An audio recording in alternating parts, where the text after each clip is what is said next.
In der Tora mit dem Buch Exodus beginnt die Geschichte von Mose und sie endet mit dem 5. Buch der Tora, Deuteronomium. In diesen Büchern wird Mose 647 Mal erwähnt. Auch im Koran findet sich kein Mensch, der häufiger erwähnt wird. Insgesamt 137 Mal wird Moses, arabisch Musa, namentlich genannt. Erstens Geburt und Jugend. Laut der Tora lebte Mose in einer Zeit, in der die Ägypter die Israeliten versklavt haben.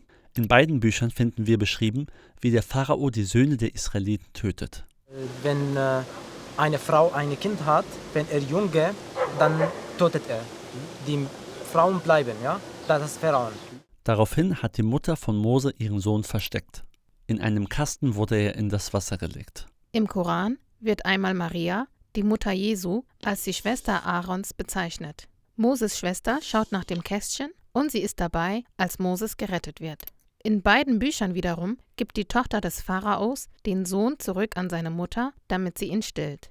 Laut dem Koran bittet die Frau des Pharaos zu Gott und bekehrt sich. Die Frau von Pharaon ist eine gute Frau, ist nicht wie Pharaon, ja? Sie hat ihn gefunden am Fluss, dieses Kleinkind, und hat ihn genommen. Mose wächst auf und als Erwachsener erschlägt er einen Mann. Aus der Tora erfahren wir, dass es ein Ägypter war. In beiden Büchern flieht Mose mit seiner Tat konfrontiert und im Koran bittet er Allah um Vergebung. Im Koran finden wir auch eine Ratssitzung, in der darüber beraten wird, wie man Moses töten kann. Ähnlich wird auch in jüdischen Schriften aus dem 1. Jahrhundert dem Pharao geraten, Moses zu töten. Zweitens Ehe und Begegnung mit Gott.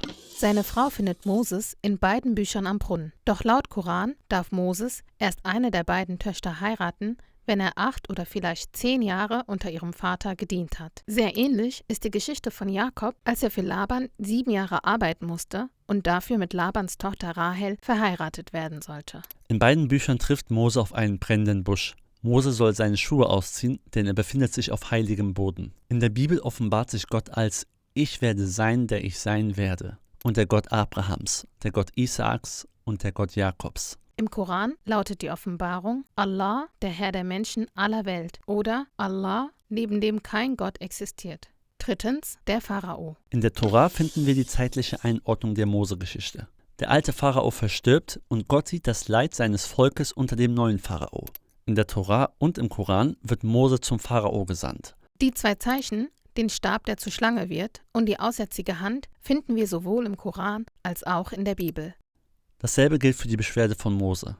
Weil er kein guter Redner ist, setzt Gott Aaron zum Stellvertreter ein. Der Koran beschreibt, wie der Pharao dem Mose den Vorwurf macht, undankbar zu sein, da er ihn ja aufgezogen hat. Öfters spricht der Koran davon, dass die Leute des Pharao sich ihren eigenen Feind herangezogen haben. Im Koran wird oft erwähnt, dass der Pharao sich selbst als Gott bezeichnet.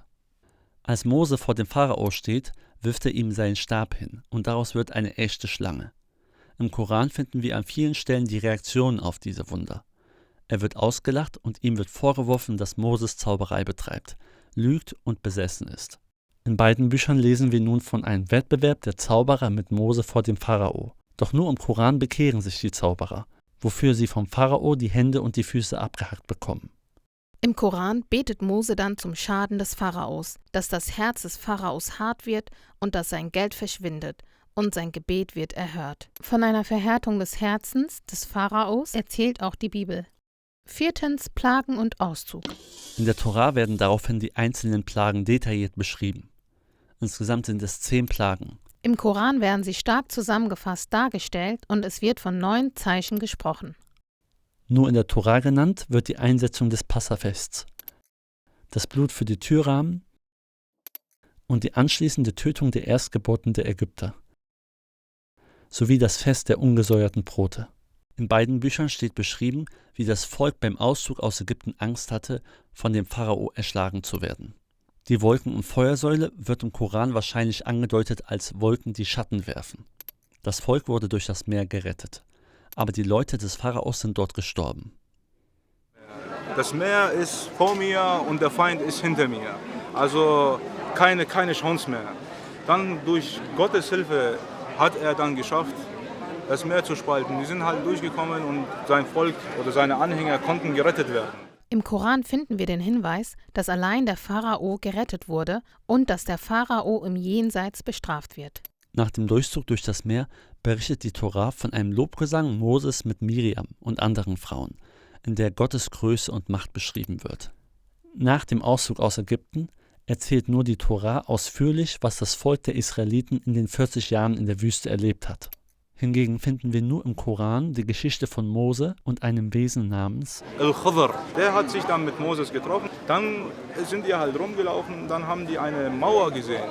Der hat sie zerstört. Der sagt, was machst du da? Das gehört doch Menschen. Der sagt, siehst du, du hast gesagt, du weißt alles. Aber ich weiß besser wie du. Dann sind die weitergelaufen.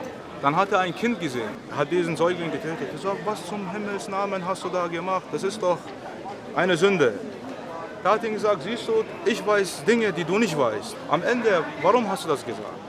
Da hat ihm gesagt, diese Mauer, die ich zerstört habe, die hätte Menschen leid getan, indem sie vielleicht den Weg gesperrt haben. Irgendwann, jetzt nicht vielleicht in dieser Zeit, dieses Kind, wäre er groß geworden und erwachsen, er hätte so viele Menschen getötet. In vielen islamischen Überlieferungen außerhalb des Korans wird über Al-Khidr gesprochen. 5. Schwerpunkte von Muslimen und Christen. Muslime betonen, dass Mose ein Prophet wie Mohammed war. Zum Beispiel wurden beide als Propheten ausgelacht, als Lügner oder als Besessene bezeichnet. Mose trägt den Ehrentitel Kalim Allah, Freund Gottes. Beide wurden aus der Verfolgung geführt und sie waren sowohl die geistlichen als auch die militärischen Führer ihres Volkes. Das Injil berichtet, dass bis heute Menschen die Geschichte von Mose mit einer Decke auf ihrem Herzen lesen, die erst mit dem Messias gelüftet wird. So wie das Blut des reinen Lammes am Türrahmen die Israeliten vor dem Tod schützte, so schützt das Blut des Messias vor dem Zorn Gottes. Moses führt die Menschen aus der Sklaverei in Ägypten in die Freiheit, so wie Jesus die Menschen aus der Macht des Todes ins Licht führt.